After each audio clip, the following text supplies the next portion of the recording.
En este vídeo me baso en el vídeo de Quantum Fracture sobre la termodinámica. Además, realizar una serie de ejercicios para poder desarrollar la termodinámica y sus funciones prácticas. La termodinámica es el estudio de las transformaciones de la energía y cómo el intercambio de energía puede generar un trabajo. En termodinámica hay tres tipos de sistemas, según sea su relación con el entorno, en cuanto a transferencia de energía y materia. Pero antes, vamos a definir qué es un sistema. Un sistema se define como una región del universo que va a ser estudiada por la termodinámica. O sea, básicamente cualquier cosa es un sistema termodinámico. Atendiendo a esta definición, hay los tres sistemas de los que hemos hablado. Son el abierto, el cual es el sistema que intercambia materia y energía con el entorno que le rodea. El cerrado, el cual es el sistema que intercambia energía pero no materia. Y el aislado, el sistema que no intercambia ni materia ni energía. Una de las cosas que más nos interesa a la hora de hacer un estudio termodinámico es saber si un sistema está en equilibrio o no. Para cuantificar que un sistema está en equilibrio tenemos que comprobar que está tanto en equilibrio térmico como en equilibrio mecánico. Como estos dos globos llenos de gas. Si se nos ocurre unirlos por este conducto con una pared móvil, seguramente pasará algo así. Lo que acaba de ocurrir es equilibrio mecánico. Me explico, hemos puesto en contacto dos gases a distintas presiones, por lo que el más presurizado ha empujado la pared hasta que el otro no ha querido ceder más y ha empujado hacia el lado contrario. Eventualmente, este tira y afloja acaba con la pared quieta, las presiones se han igualado, hay equilibrio. Cojamos dos sólidos a distintas temperaturas y pongámoslos en contacto. Lo que ocurre es bien conocido, el cuerpo más caliente transferirá su energía, en forma de calor, al más frío, hasta que sus temperaturas se igualen, y entonces se alcanzará el equilibrio térmico. Pero, para mover el pistón es necesario realizar un trabajo mecánico, el gas tiene que poner energía para hacerlo.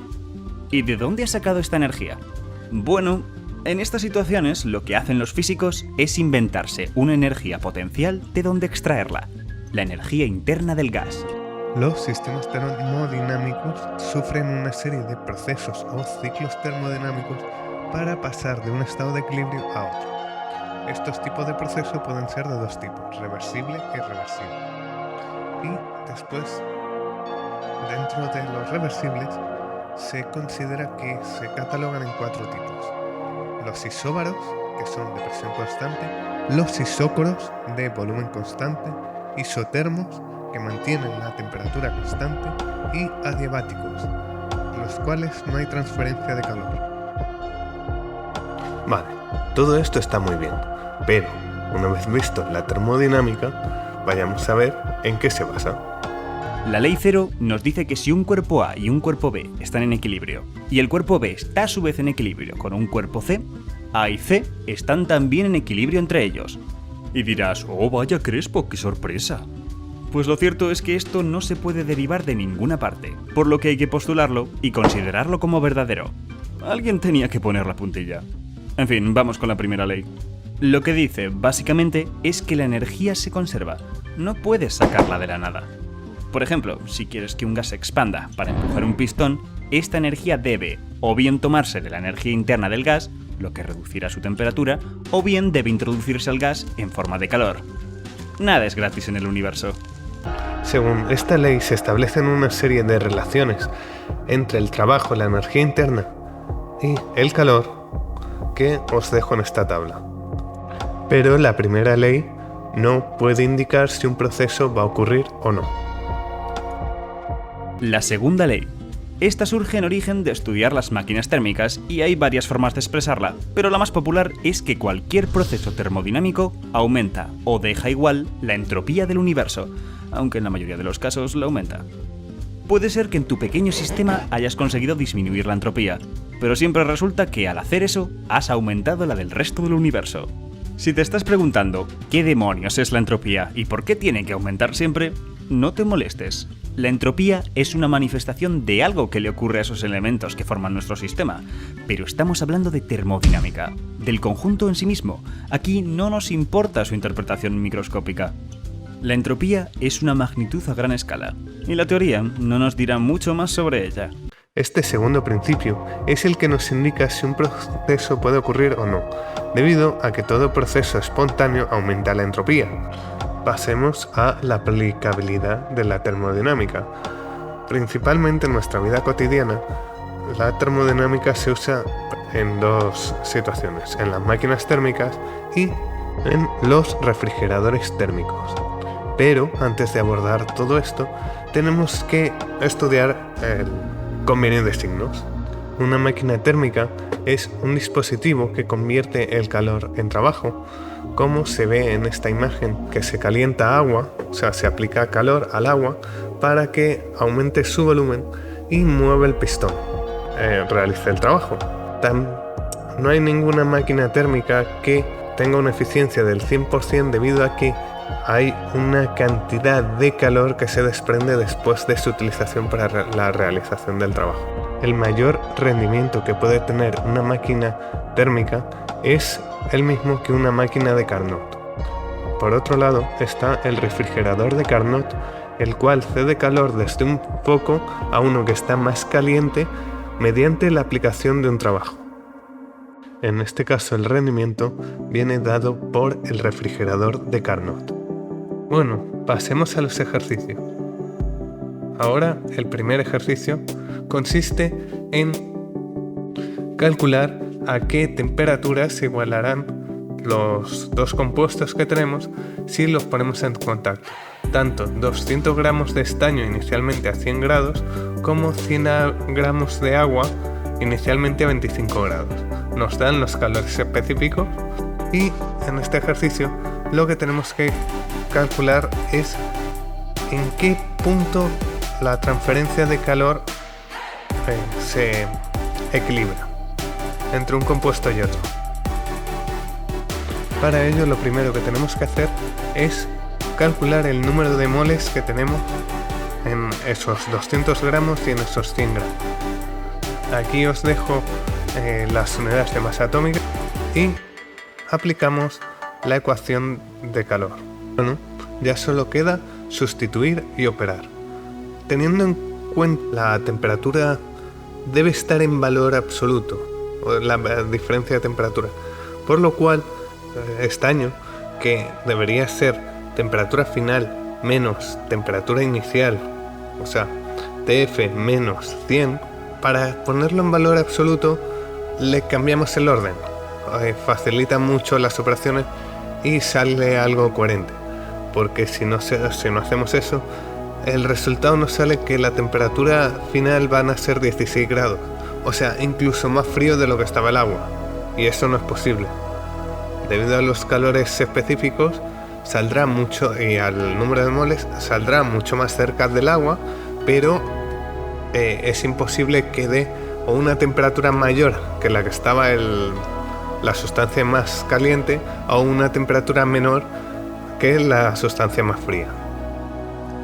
Pasamos al ejercicio 2, el cual consiste en calcular el calor, el trabajo y la variación de energía interna tanto por vía isócora como por vía isoterma. Para poder calcular todo esto tenemos que calcular los componentes y las variables de la ecuación de los gases ideales, o sea, en este caso lo que nos hace falta es la temperatura, y aplicar las fórmulas que se ven en pantalla, tanto del calor como del trabajo como de la variación de energía interna. Procedemos a calcular la temperatura teniendo en cuenta que la relación de presión por volumen partido de temperatura es igual a constante. En este caso, además, como es un proceso isócoro y el volumen no cambia, la presión partido de la temperatura es una constante. De ahí sacamos el valor de la temperatura. Una vez tenemos la temperatura, simplemente operamos en la fórmula del calor y de la energía interna, y porque tenemos ya todos los valores, los resultados, y después para el proceso isotermo sabemos que la temperatura no va a variar y ya obtenemos el resultado. Es curioso ver que mediante una vía isócora el calor se cede, mientras que por una vía isoterma el calor se absorbe. Procedo a la realización del ejercicio 3, el cual nos piden calcular el trabajo, el calor y la variación de energía interna en cada etapa de ese ciclo que se muestra en pantalla y el del ciclo completo. Para ello lo que tenemos que hacer es identificar qué tipo de proceso ocurre en cada ciclo y operar y calcular según ese proceso. Es exactamente igual que el ejercicio anterior, con la diferencia de que según el tipo de condición que tengamos para este ciclo, cambian un poco las ecuaciones, principalmente del calor, debido a que, como podemos observar, el trabajo, por ejemplo, es la presión por la diferencia de volumen. Entonces, si es isócoro, no hay diferencia de volumen, por tanto el trabajo es cero.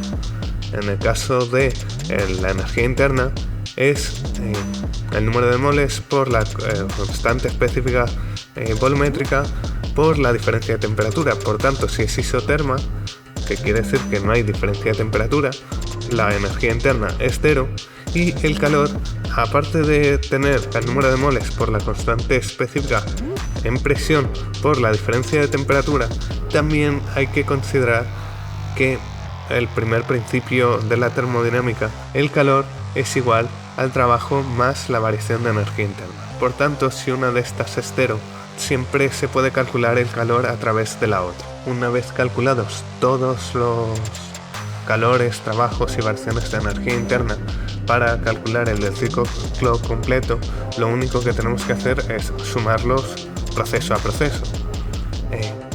Como vemos en los resultados, el trabajo y el calor son exactamente el mismo. Esto quiere decir que todo el calor se ha transformado en trabajo y la variación de energía interna es cero. Esto último ya lo sabíamos debido a que la variación de energía interna de un ciclo cerrado siempre es cero. Vamos con el cuarto y último ejercicio de este vídeo, el cual consiste en calcular la potencia y la temperatura que se obtiene del foco caliente en una máquina térmica. Para empezar, aunque en este ejercicio no se dibuja ni se necesita, una máquina térmica lleva sus ciclos en sentido horario en todo el proceso, mientras que un refrigerador térmico o refrigerador de Carnot lleva sus procesos en sentido antihorario. En este caso los datos son la temperatura de salida de 300 grados, el rendimiento que es 0,6 y el calor que sale de la máquina que son 10 kilojulios por minuto. Cuando vemos este valor hay que sospechar que la unidad de kilojulios por minuto no es de calor, sino es de potencia, debido a que el calor es un tipo de energía y por tanto su unidad son los julios. Por tanto, aquí lo primero que hacemos es calcular a través de rendimiento el calor que entra y la temperatura de entrada. Con esto ya habríamos terminado los ejercicios, ahí se ven los resultados y, como os lo había prometido, vamos a ver cómo funciona un globo aerostático. Un globo aerostático principalmente funciona mediante Arquímedes, lo que significa que es una suma de fuerzas y dependiendo de si una fuerza es mayor que otra, se moverá en un sentido o en otro. En este caso, las fuerzas son el empuje producido por el desplazamiento del aire atmosférico y el peso es tanto el peso del globo, del aire y de la cesta. Por tanto, para aumentar el empuje, mientras mayor sea el volumen del globo, más empuje recibirá y más tenderá a subir. Pero para que ese globo esté lleno, tiene que estar lleno de aire. Para que ese aire no pese más que el del entorno, hay que calentarlo, debido a que a medida que se aumenta la temperatura, se disminuye la densidad. Además, hay que tener otra cosa en cuenta, que es que a medida que se aumenta de altura, hay mucho menos aire, está mucho más libre el espacio y por tanto el empuje también disminuye debido a que la cantidad de aire que se desplaza es menor. Esto se puede ver en estas gráficas en las cuales he puesto la máxima temperatura a la que podría estar un globo, que son 150 grados, debido a los materiales que se aplican para ello, y a qué densidad, o sea, a qué altura correspondería esa densidad. En el caso hipotético de que de que no hubiera ningún otro peso, simplemente las diferencias de densidad. Lo otro que hay que considerar es que a medida que se aumenta la temperatura del medio disminuye. Por tanto, el globo tiende a hacer una transferencia de calor, que es lo que hemos estudiado en este vídeo, entre el aire caliente que está dentro y el aire exterior que está mucho más frío. Por tanto, hay que hacer un calentamiento continuo. Este ya es el final del vídeo, espero que os haya gustado. Si te ha gustado, dale like, suscríbete y todos esos rollos.